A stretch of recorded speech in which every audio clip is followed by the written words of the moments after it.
Tony was charged with unauthorized possession of dangerous drugs.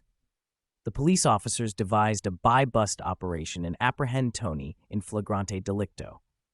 Police officer Robin admitted in his testimony that the prosecution failed to photograph the seized prohibited drugs, that he was unable to explain the reason for the failure to photograph the drugs. Tony contends for his acquittal since the prosecution violated the chain of custody rule for failing to photograph the seized prohibited drugs.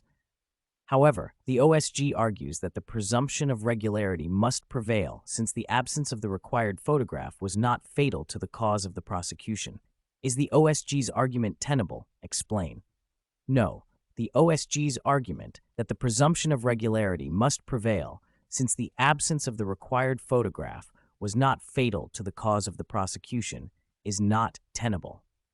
The Supreme Court ruled that the presumption of regularity in the performance of official functions cannot substitute for compliance and mend the broken links, for it is a mere disputable presumption that cannot prevail over clear and convincing evidence to the contrary. Here, police officer Robin admitted in his testimony that he did not photograph the seized drug. The arresting officer's failure to photograph the drug item weakened the chain of custody. Thus, the OSG's argument is not tenable.